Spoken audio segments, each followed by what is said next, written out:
Hey, hi. Welcome to Someone Else's Movie, the original podcast where an actor, writer, director, or nebulous industry figure gives a little love to a movie they didn't make. I'm Norm Wilner, senior film writer for Now Magazine, and this is the other thing I do.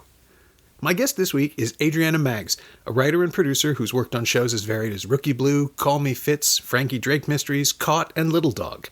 She also wrote and directed the 2009 feature film Grown Up Movie Star, starring Tatiana Maslany, and her new feature, Goalie, starring Mark O'Brien as NHL goalie Terry Sawchuk, opens in Toronto and Vancouver this Friday, March 1st. It's very good, and you should see it. Adriana picked The Adventure of Faustus Bidgood, which is as deep a cut as this podcast has ever tackled. A passion project from brothers Mike and Andy Jones, who worked on it for more than a decade along with their friends from the theatrical troupe Codco. It stars Andy Jones as a Newfoundland government functionary who escapes into vivid fantasies of romance, revenge, and power, all while potentially enabling the overthrow of the province from within. Released in 1986, it became a classic within Eastern Canada, even though it never really got its due from the rest of the country, or the larger world for that matter. And if you've never seen it, you can find the whole thing on YouTube, which I strongly suggest you do. If you don't watch it before listening to this episode, you will have no idea what we're talking about. Guaranteed. This is Someone Else's Movie. I guess it's probably one of the movies that surprised me the most. When I saw it, I am from Newfoundland, and obviously the Adventures of Faustus Bidgood is a Newfoundland movie. Mm-hmm. And so I've always had a great admiration for that group of storytellers, Faustus Bidgood is written and directed by Mike and Andy Jones. Right. And Andy Jones, of course, was a member of Codco with Mary Welsh and Kathy Jones and Greg Malone, etc. And they were a huge influence, I guess, on me growing up. I thought that Codco was a really important sketch comedy troupe. Yeah. You know? Yeah, I'm kind of surprised that they fell by the wayside in a way recently. I mean, it seems like Kathy and Mary ended up doing this hour for so long that Codco got left behind in a strange way. But I guess when Tommy Sexton died, that more or less ended the troupe as we know. I guess so, except for I think there were different members of that troupe. I feel like that troupe, I mean, they were on CBC, I guess, in the late 80s, early 90s, but they existed as a theater troupe for years and years before that. Yeah. With Robert Joy involved, which surprised me, because watching it again, I thought, I didn't realize he was part of it. And and he's gone off and done, like, people know him as the coroner on CSI or something more than anything else nowadays. I was really starstruck by him the most because he was on Desperately Seeking Susan. Oh, that's right. The Madonna movie. Yeah. So like, you're the coolest. You are the coolest Newfoundlander. Yeah. And his name is all over the credits on this. It's not just that he appears in it. I think he did the music, or he arranged the music or something. He's got 3 or 4 credits in the end. That's right. There's a couple people in the music that are credited with the music. Yeah. And it's just this team effort of really unique, strange eccentricity. Yeah, it has been literally at least 30 years since I'd seen it again. So my first viewing, my only viewing was in Toronto somewhere. I don't even remember how I saw it. I think I saw it at Jackman Hall at the AGO, which would put me in the Cinematheque, maybe? Yeah, I feel like I didn't see it when it first came out. Mm-hmm. I actually went...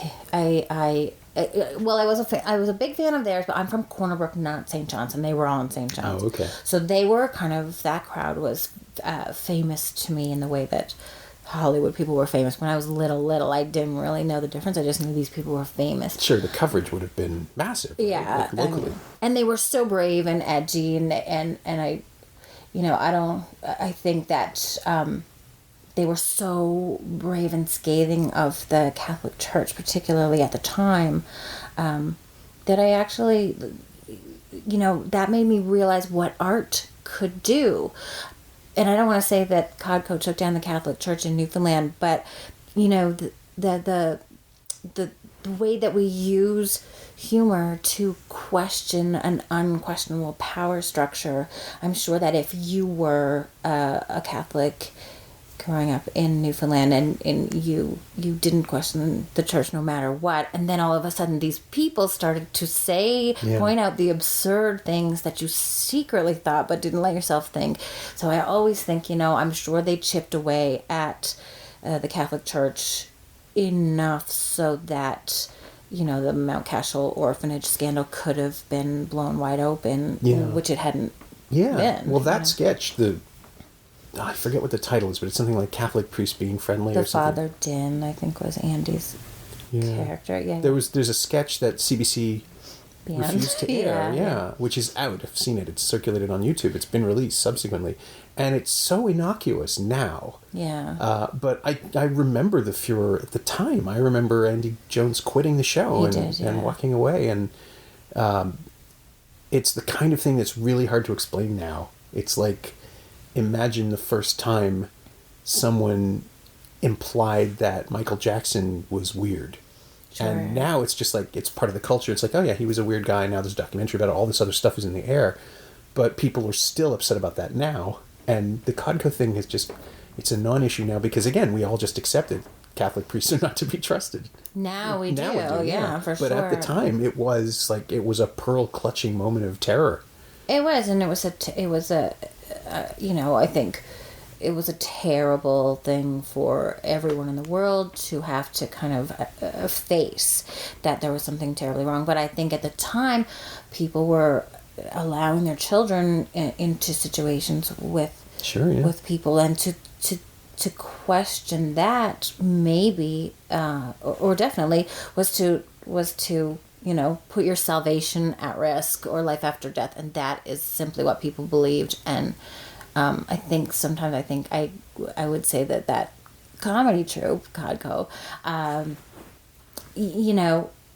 gave people another point of view through humor, not unlike God Bless Saturday Night Live is trying to do so hard, you know what I mean, or Stephen Colbert or something like that is trying to do so much to kind of make people realize that they have other options other than Donald Trump. You know? And so you saw the film in the wake of all this, knowing that they were controversial, or I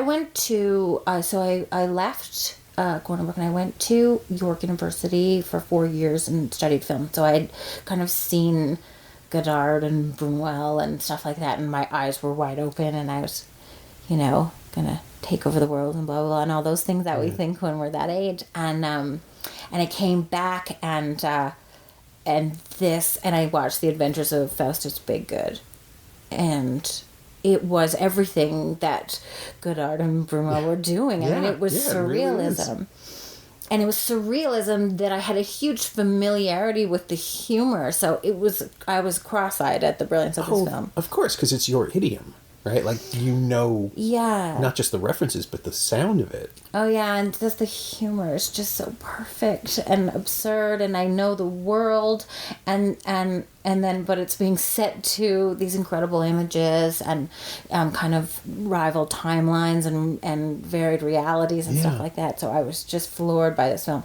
And the funniest thing is, I actually saw it on a VHS tape that people were passing around, and the ending was cut off. So because I mean, this movie, like, it kind of depends on the culmination of all of these things coming together is the whole point of it. But how far into the piano came down? Are we allowed to do spoilers? Yeah, sure. I feel like the piano came down on Faustus Bidgood's head, and and then I didn't know how it ended for a long time. Until it was on YouTube. It's like another 12 minutes or so, isn't it? And those credits are pretty long, so you could go without those. But I knew who was in it, yeah. Yeah, the dryness of it is something that really struck me this time. It's just like, it's not airless, but they really take their time with the beats. It just plays so... It's a very measured satire, which is something that's sort of distinctly East Coast to me. People can talk really quickly, but they more often than not are happy taking their time and letting you get to the joke before they deliver it. Almost. Yeah, it's true. There's a quietness to that film that lets you just think about every moment as it's happening. Yeah. So yeah, so after that, it's a film I could never ever kind of get off my mind, and there's also crazy stories about how long it took to make it. Yeah. Yeah. Well, the best explanation I heard was that, or not explanation, but at the time someone said it was made in 1986 and it was clearly a response to Gilliam's Brazil. Right. And someone else said, "Are you kidding? We were working on this while he was making his movie. There's no way it could have come out that quickly. It's been forever. It's a Walter Mitty thing. They were 9 years. Yeah, they were dropping all the references about how far back it goes, and it does feel like Gilliam's Brazil, though. It does. It's amazing. There's this mirror image of bureaucracy and fantasy, and they've always had a Monty Python feel to them. That's probably where it comes from originally. Maybe right? that's why it does. Like that kind of just pure mockery of everything that should be mocked, really. You know what I mean? Institutional stuff. Absolutely. I mean, in this one, there's an entire... the running gag is that the premier of Newfoundland has disappeared. Yes. And he does this, which is the thing that's established before it even starts, is that everyone around them, everyone in the culture is used to it, to the point where there is a television program with a desk and logos that's just been waiting for the next disappearance. Yeah, and it's just that struck me as such a marvelously layered joke, is that it's not a crisis, it just happens. We've gone through this before, people. We know the drill. I love that joke. Well, and he writes his own riddle. So is Find the Poet Premier. When we were, everyone who grew up in Newfoundland is going to remember something called What's in the Telly Teapot, and that's kind of what it was. Is that every day it was a call-in show, and every day they would say a riddle. What's in the Telly Teapot? I'm big. I'm small, and it would just be this riddle. So that's where it comes. I didn't realize it was actually. I mean, I'm saying that's where it comes from because it sounds it's exact like the cadence to the riddle, and people loved it. They were obsessed with it, and so Find the Poet Premier is he writes a riddle of where he is, and then they dispatch the army to go look for him. It's just ridiculous. But I think again, and this is kind of what I love so much about the movie, is when you look at politics right now, today, I sometimes wonder if that movie is kind of saying there are gimmicky politicians and then there are evil politicians. Yeah. And this movie kind of has both. Yeah, it's the wonks you have to be afraid of, because somewhere down in the bowels of government there's a man typing up a master plan. Yes. Which is what the true horror of this film is about, in as much as there's any horror at all. Yeah. Because it's not that kind of movie, although the woman does get hit in the head with an axe, which is kind of distressingly... I mean, because the film is made with such a low budget, it's a fantasy sequence, but it lands. It feels very distressing when it happens. Oh, absolutely. I guess that's... Technically goes into kind of horror there for a minute. Yeah, and that's part of the Walter Mitty-ness of it all, I suppose, which is a kind of reference that I wouldn't have been comfortable dropping if Ben Stiller hadn't made that movie and brought it back into the public parlance. Right. When they did it, it was, 40 years after the movie? And I guess it was sort of a comic thing where people just disappear into their imaginations, and Brazil had just come out, so it was already primed. Again, perfectly. You mean audiences were ready to go with people them? Understood what was happening. Yeah. Because it is... I read a couple of old reviews that I managed to pull up, and they were all flight of fancy and wackiness and freewheeling. And it's like, yeah, it's all of those things, but it's all structured. Everything that happens, every fantasy sequence we see is directly related to, at least metaphorically, directly related to what's happening in Faustus's life. And it's hilarious, but it's also serious. Yeah. You know? Yeah. And this is what, because I did cheat and call Andy Jones, because I texted him this morning. I was like, I might have made a terrible mistake, but I said I want to talk about the Adventures of Faustus Bidgood. I actually said Faustus Bidgood, and he texted back correcting me that it was the Adventures of Faustus Bidgood.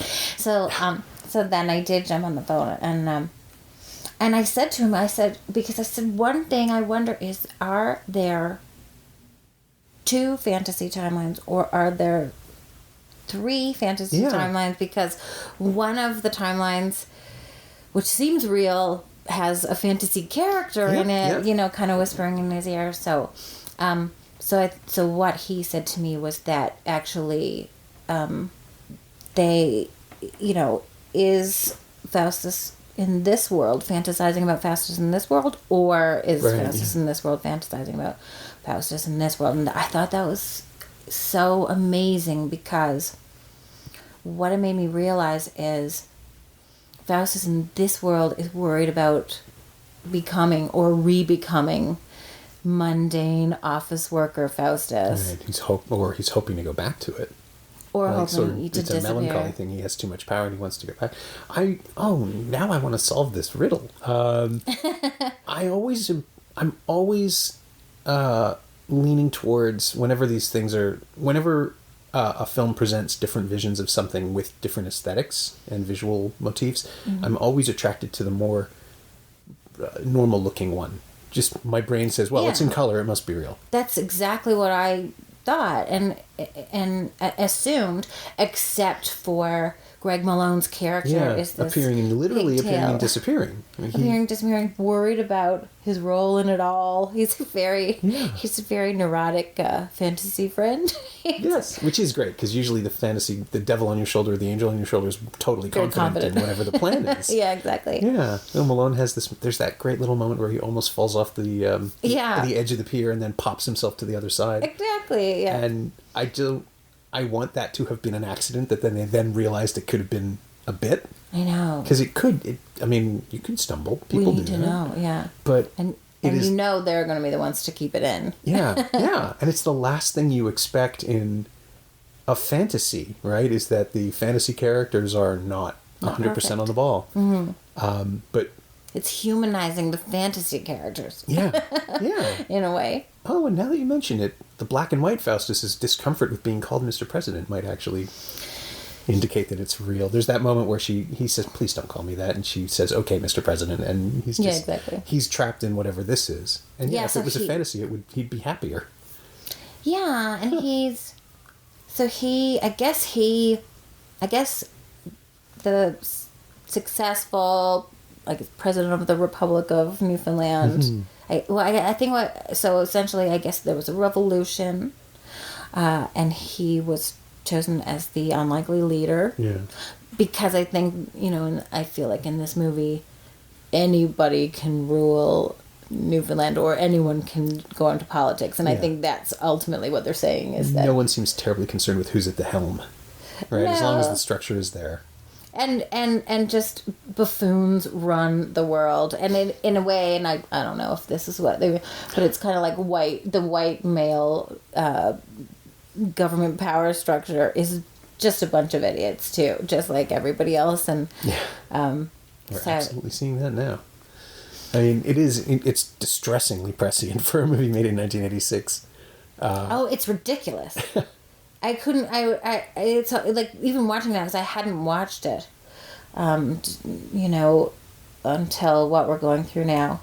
And that cynicism about government being completely at the will of whoever is the loudest is in this movie. It's I know, from so long ago. Yeah. Right? And what was the landscape then? I mean, Mulroney was... It was. In power. It was, but I feel like...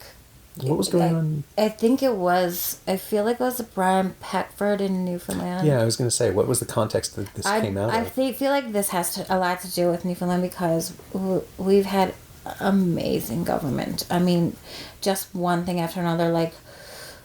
Newfoundland lost responsible government for a while in the Depression, which is was like, no, you can't. You can't. There's just so much corruption, and it was, I think, Richard Squires. There was a riot. He had to run through someone's house and out through someone else's house, and there's plaques on the houses on Bannerman Street where that's amazing. This is the house where the premier fled through. Yeah, ran through and out the other side. Oh my God. Yeah, and this was during the Depression. So I don't know. This is how I'm going to just say this, and someone's going to tell me I'm wrong. I believe Newfoundland paid off their war debt, or made a real effort to pay off a war debt quickly, and that kind of broke Newfoundland. And there's a huge merchant class there that really preferred kind of Mother England government anyway. So we basically, yeah. But it was a scandal then, and then we got Joey Smallwood, who, you know, kind of sold us to Canada for $1 and took away our hydroelectric power and gave it to Quebec, and now we buy it back from them. And then there was a cucumber scandal where... I am not aware of this.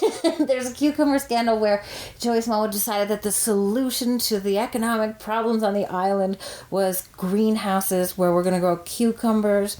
That was a complete disaster. That doesn't sound like a bad idea. Was it a temperature thing, like an inhospitable climate thing? What brought it down? Well, I guess the greenhouses were supposed to make it a good climate. I think probably just like, we're going to become the big exporter of cucumbers and fish. I think it was just kind of just a wild idea. So we just continue, like, we continue to have kind of absurdity in our government. And so I would say it probably maybe had a little bit more to do with what was going on in Newfoundland at the time.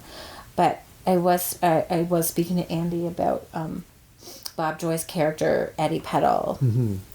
And the reason that they can blackmail Eddie Peddle is because his opponent, Francis Bonia Coombs, the other character, I don't want to get too detailed, saw him at flamenco dance, and even worse than flamenco dancing, heard him say that he was from Vancouver and not from Newfoundland. That's the greatest betrayal of all. And that is the worst. Like, you can't do that. And I was talking to Andy today, and he said it kind of came from the fact that Brian Peckford, a rumor went around that Brian Peckford set his own rabbit traps, and that made him a real man of the people. Oh, okay, sure. And even Brian Peckford apparently was saying that he actually did never do that, but it was just like, he was a man of the people. And then, and Andy was saying, like, George Bush, you know, however many years later, everyone found out he didn't know how much a carton of milk cost. Right. And so they all hated him, not a real person. And then he put on a plaid shirt and drove on a tractor, and everyone's like, oh, he is a man of the people, he's a real person, and completely forgot that he didn't know how much milk cost. Yeah. So he was saying, like, they were playing with those ideas all this time, and yeah, still true today, more than ever. Yeah. No, I mean, the idea that when you started talking about George Bush, I was immediately thinking, oh yeah, George W. Bush, who bought a ranch in Texas so he could be photographed clearing brush, and the man is on the record as being afraid of horses.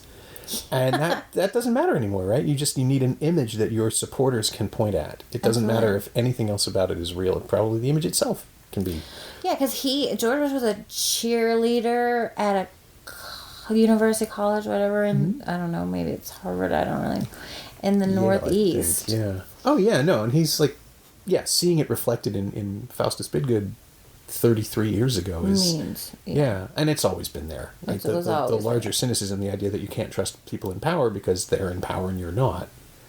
I know. But the way that it drills down literally into the lower ranks and shows you these hapless, they're not bad people, they just don't have the strength to say no to a request. The politicians. Yeah, and Faustus himself, who's, he's given things and trusted with information and just does what he's told more often than not. And that crisis is what seems to be spurring these visions he's having. His sense that he could be doing more. Yeah, and his life is so mundane, and he fantasizes that Mary Walsh's character's in love with him, and she's not, and he fantasizes that he can kill Maisie Aurelia's character, even though she bullies him in real life, and I just love the bullying too, because I feel like they're just so funny, and when they're being mean to him, and he's just taking everything, and then then he gets into this relationship with the Francis Bonia Coombs character, who has this insane plan that whether it's mental illness, and he really believes it, or it's real, but he believes his neighbor was killed by a bag of frozen soup that fell out of a window or fell out of the sky, and this has led him to believe that he saw a grid in the sky,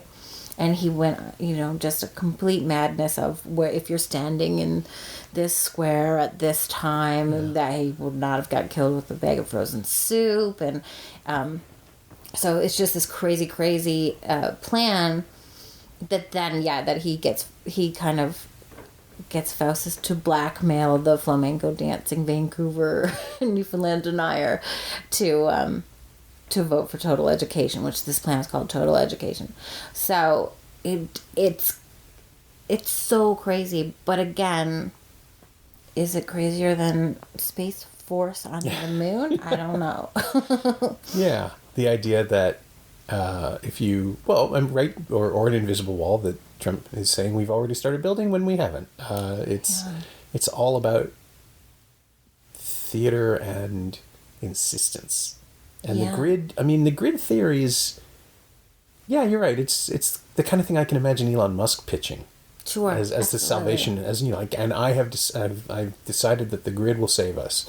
And if you're a confident visionary who's already wealthy, then people just listen to whatever it is you're saying. Or a couple people do get a little bit blackmailed. It's like, I really don't want it to come out that I am a Newfoundland denier or a flamenco dancer, so because I won't be seen well in the, it's, I guess, is that cronyism? I'm going to vote for total education. Why not? Yeah. I'll just throw money behind it so that I don't lose my status. And of course, look at us now in the opiate crisis because of lobbyists, and the, meth crisis before that, and kind of crazy how much power corporations have over the government. And again, a movie that started filming in 1976 or something like that was calling it. So. Yeah, although that makes more sense because the 70s are the place where this would have come from, right? The counterculture, the distrust of authority, post-Nixon, the empty charm of Pierre Trudeau that, while invoking the War Measures Act and all that. I suppose he was very charming. But now you watch him and you just think he's pulling one over on people. It just... Pierre Trudeau... For 28 years. Yeah. But he seemed to have this oily certainty in his own charisma, which apparently is people say Henry Kissinger is the sexiest man in the room in the Nixon years. Wow. Right, exactly. You just don't see it, but that's his famous quote is, "Power is the ultimate aphrodisiac." Sure. And Pierre Trudeau, who was a very quick-witted and very charismatic with the grin and everything, he's doing a thing, it's an act. You can see it now in footage.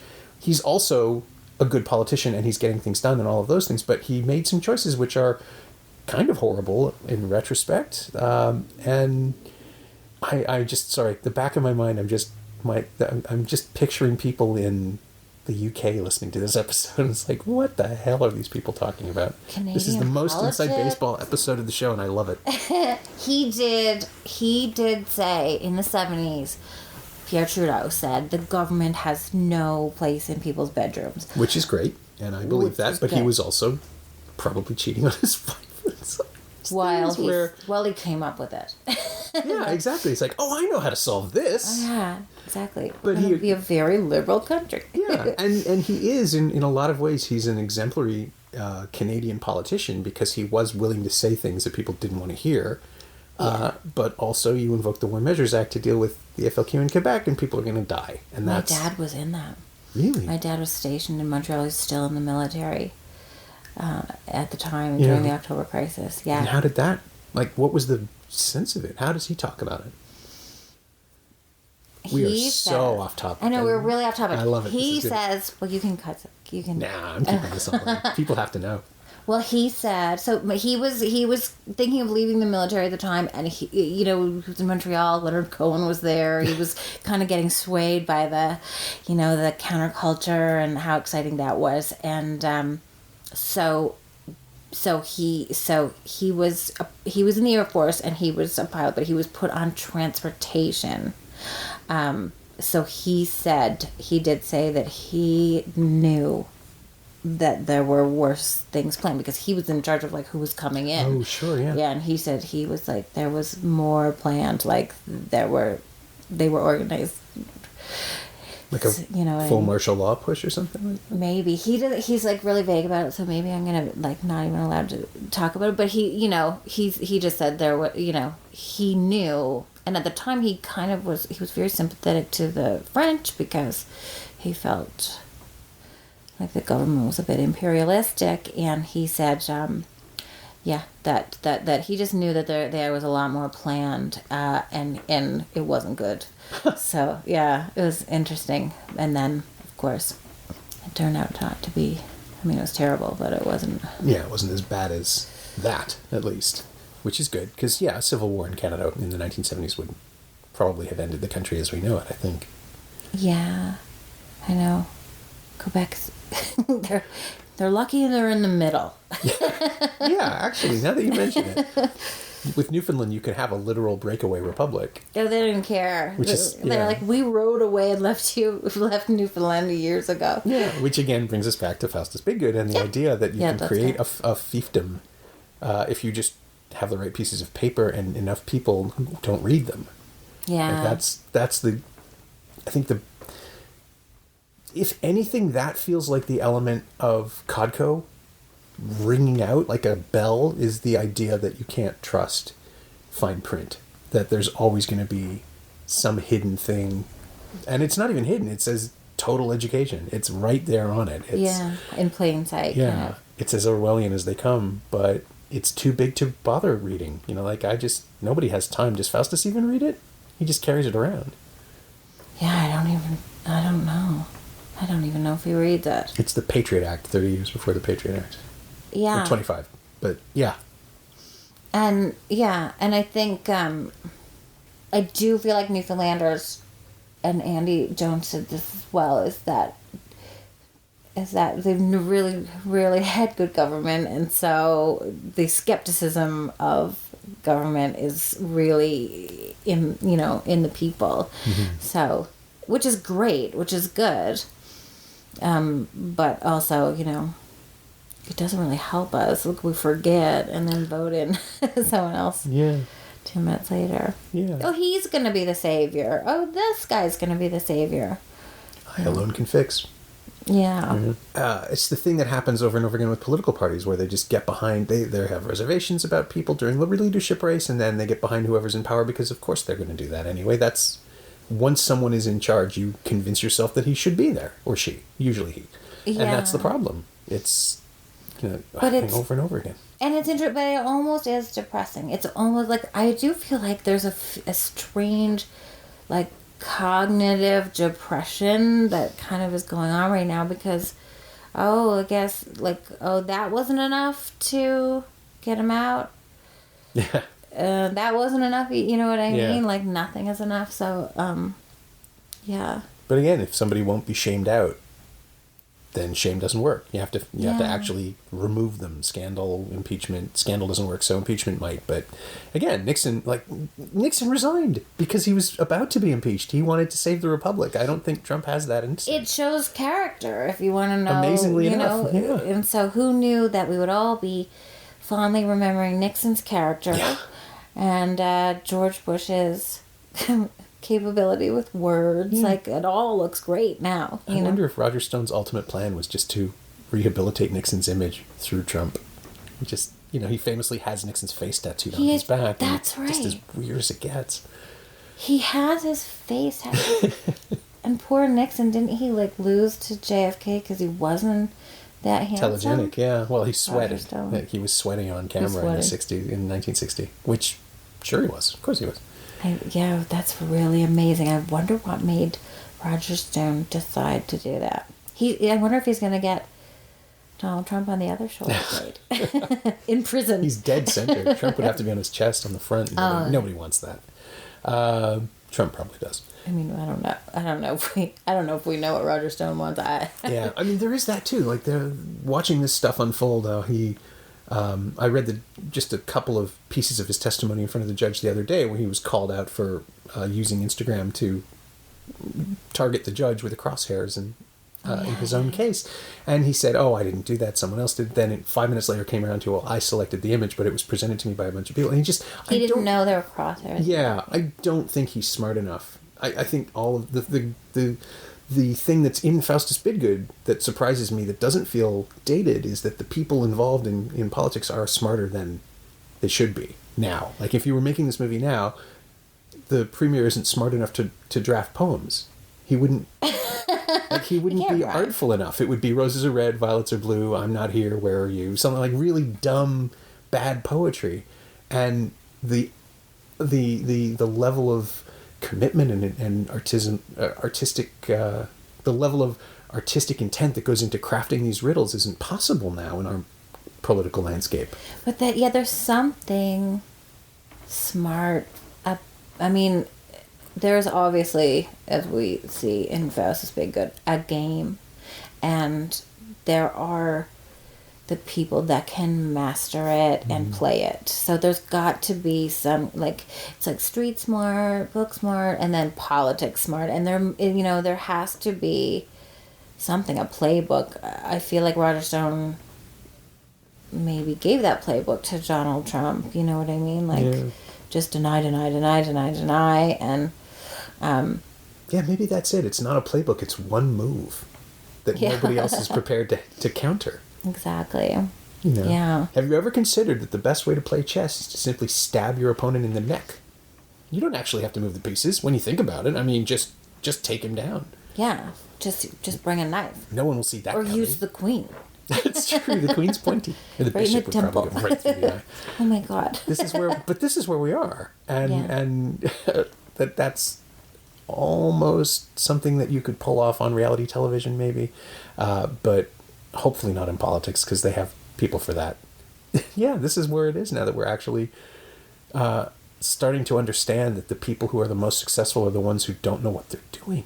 Yeah. Because it doesn't stop them, right? It's Dunning-Kruger, the idea that people who are unqualified for something don't understand that they're unqualified for it because they lack the understanding. They lack the knowledge. It's funny. I remember I was living in Dundas, and there was a woman, I believe, running for the NDP, and it came out that she didn't know what Auschwitz was. Maybe she'd had posted something inappropriate. I can't even remember. I almost remember that. I do. I remember something about that. And I'm like, hang on. I'm like, I would never, ever think I was smart enough, ever, to run for politics, to be a politician, ever. I would never think I was capable of running a city or a province or the world, and I know where Auschwitz. I know. Yeah. So what is it that makes this woman think that this is a good idea? It must be that it must be kind of a. You don't know what you don't know, so you exactly. Just have this blind confidence going forward, which you don't think is blind confidence because you don't understand what you're blind to. Yeah, maybe. Oh God, I don't want to. I have offered to help with political campaigns. I have offered to provide zingers where necessary. I spoke at a rally against Rob Ford once because they invited me, and I'm like, yeah, sure, why not? That sounds great, and it was terrifying, but that is the ceiling of my capability, my competence. I would love to do more. I shouldn't, because I know myself. Yeah. And that's it, right? The self-doubt is the thing that should stop most people going into politics. And now... Or any kind of skeletons in your closet, apparently. Sure. But if you've always gotten away with it and you've always bought them off, this is easy enough, right? Like, just, right. Well, they're not going to find out now. At least we're seeing politics at its worst. And hopefully there's nowhere to go but up. Yeah, we think this is its worst, right? I know. That's the thing that worries me, that the next person who comes along will be smart enough to take advantage of these things, as opposed to flailing around the way Fords and Trumps do. They don't have a plan. They exist in opposition. They just want to yell about stuff and have people applaud. And then they get in trouble and they have to get out of it. And the next, I just assume Mike Pence would have poisoned Trump by now and gone on to be president. And he's the one that worries me, because he won't violate the Constitution. He'll just change it, so he doesn't have to violate it. That's kind of what everyone says. It's like if Trump gets impeached, then we've got conversion therapy guy in there who just sits there like a kind of stone behind Donald Trump and never ever talks, and just like, what is going on in his head? He's the most terrifying man I've ever seen. He's the villain in an X-Men movie. Yeah. He's the guy who brings in the Sentinels. And it's like how they never showed Jaws for the longest time in the movie, and he just got scarier and scarier. You know what I mean? Yeah. So, not looking forward to him. So maybe we can avoid that. That would be nice. Mm-hmm. I would like that. So I'm trying to think if there's any way we can get back to Faustus Bidgood here. I don't know that there is. I think it's all that cynicism that just rings through into the movie. Well, exactly. So I think watching that movie again, in today, in the new day, basically, what makes it so relevant, and the reason I think everybody should just find it and give it a look, is that this has always been going on, and it's exactly what you said. Just because you think it's as bad or as ridiculous or as absurd as it is, it doesn't mean it's not. There's not going to be something coming down the pipe that is just as ridiculous or bad or absurd. And obviously, if it was happening in this movie at the time, then it'll be happening, forever in the foreseeable future, until we have to change a whole system, I think. I was going to ask, the closing question on the podcast is always the same, which is, what of this film have you used or borrowed? Is there anything that you've absorbed into your own creative DNA? But you made an almost existential sports drama now. And I've been trying to figure out how to get that in there, because Goalie seems to me to be using the tropes of the biopic and the sports movie against themselves, because there's no celebration. It's all about the physical and emotional damage that this man accrues in his career, and that predates it even. It's the stuff that motivates him is the stuff that does him the most damage, the most harm. And there aren't a lot of laughs in Goalie, but there is a sense of intention that kind of feels like Faustus Bidgood in the taxi sequences, the cutting back and forth. Yeah. I think that I don't know. I think it's more ethereal almost than that. Is that Faustus Bidgood taught me to be brave and say something. And with Goalie, I mean, obviously, I think what we wanted to say is not necessarily a revolutionary statement, but more that that probably happiness comes from within, that celebrity doesn't necessarily make you happy, and that but yes, there is a bit of a kind of a surrealist thing going on in there. I didn't really think of it like that. I mean, I don't really, I sometimes feel that talking about that aspect of the movie really kind of gives away a lot, but maybe, I don't think we're hiding much anyway. It's a biopic. Yeah. I don't know how to prepare people for it. I wrote the review and I'm like, well, what do I say and what do I hold back? And I guess you just have to tell people that it is not what they think it is. And it's about the endurance and the damage and the self-knowledge, right? Like, it's not about winning stuff. That moment where when he beats the shutout record, it's just thrown away because he's in so much pain that it doesn't matter. It just doesn't matter anymore. I know. I feel like that this man had such sadness in his life that, the cheering of fans, like, all you have to do if you want people to love you, all you have to do if you want, to get that rush of happiness and pride is stop a puck. And he just threw himself in front of it. Yeah, with his face. Knocked out his teeth and, no anesthetic, stitching up. It breaks my heart, actually, the story of, of him. And I really loved, I wanted to explore too, like, you know, his behavior is kind of something that, you know, it's maybe not necessarily what we want to imagine in our hero. I mean, one of Canada's absolute heroes. But I think it's really important because I do think that he suffered so greatly and self-medicated and probably had undiagnosed depression. And I kind of feel like we're looking at these things now. We're looking at traumatic brain injury. We're looking at concussions, and we're looking at how they can affect people. And I just feel like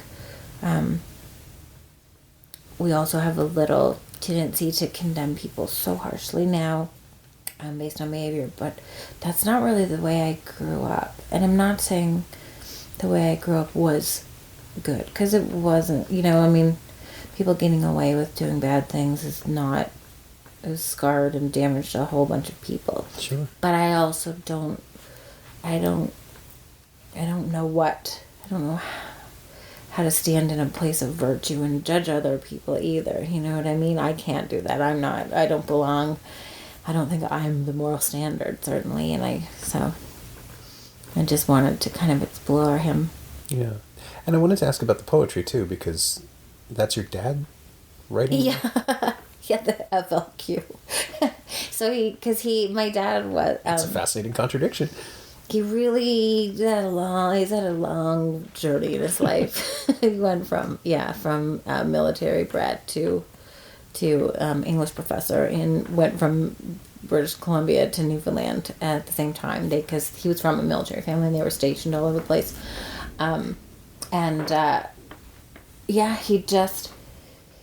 He says that he flew over Verdun, and there was just, you know, Canadian crosses, and he just wasn't there mentally. He wanted to get on the other side and stuff like that. And then he started writing. It's nothing. My uncle's was a NHL played for the Chicago Blackhawks, and so it was nothing that the family that he's from ever really was into writing. Like, it wasn't really a career kind of thing.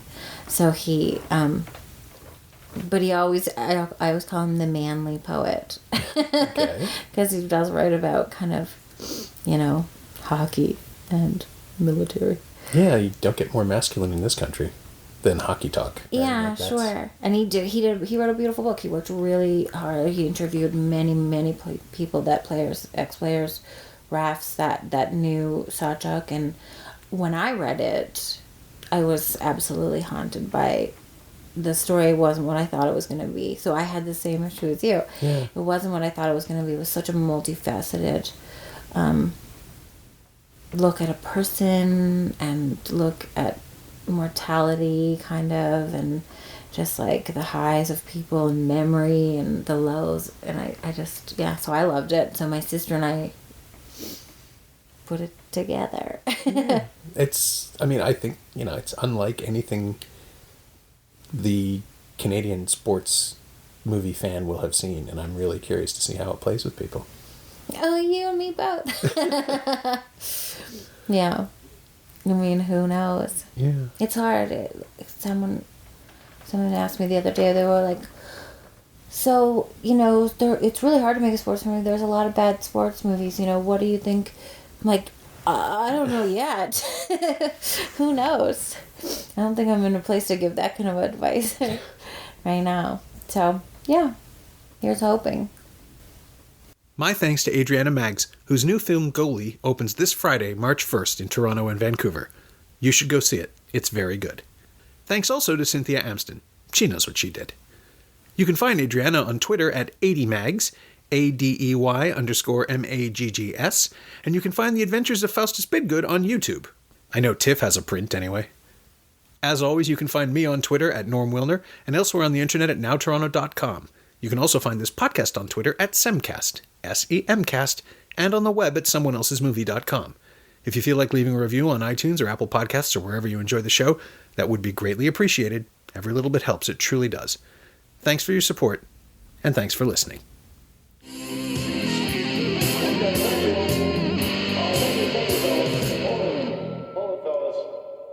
I'm afraid you're just too darn loud.